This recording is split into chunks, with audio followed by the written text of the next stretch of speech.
Hi, my name is Rachel Doucette.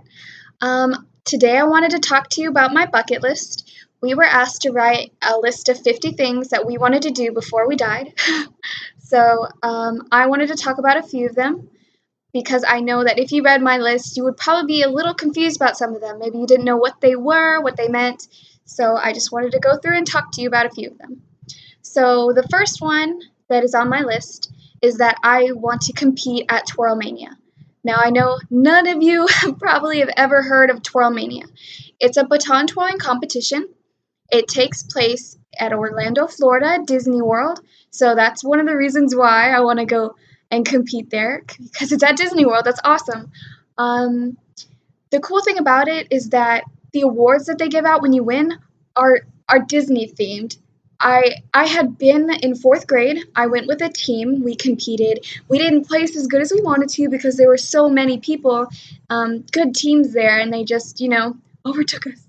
But they had such amazing awards. They had Mickey Mouse bronze sculptures. They had stuffed animals. Everything was Disney themed. It took place at the Wild World of Sports at Disney World.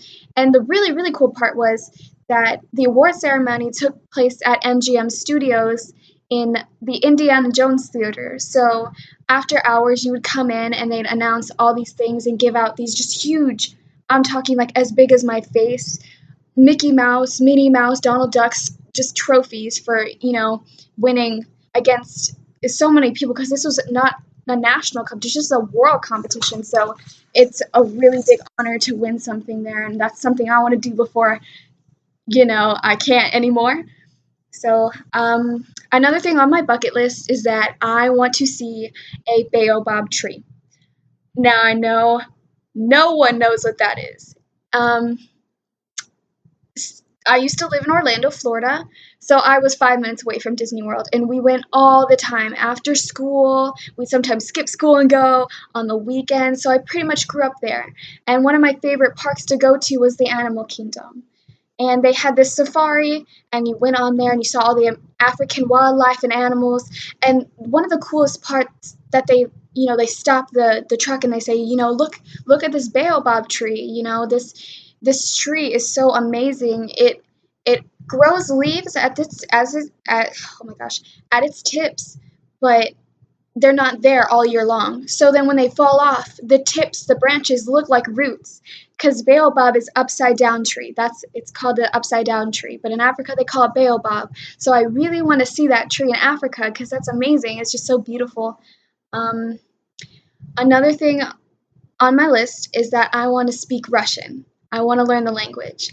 I was born in Russia. I didn't live there long enough to, learn Russian. I was only there 6 months. So we moved to America and I learned English. So it'd be really cool to learn Russian so I could kind of adopt my heritage. And so when people ask me, oh, you're from Russia? Can you speak Russian? Like, no. So, I want to be like, yes, I do. So then I wouldn't look like a complete loser. So they say that English is one of the hardest languages to learn because of our grammar rules. But have you heard Russian? It's insane. It just sounds like a bunch of gargling noises, really. It's just slurred speech, but it's so awesome to me. I want to learn it, and I don't want to have an American accent. I want to sound like I'm actually from Russia. So that's those are the three things that I wanted to highlight on my list because I knew that if you read them, you'd be like, why does this girl want to see a baobab tree? Like, what is that? So I hope you guys enjoyed listening to my bucket list, and you guys have a good day.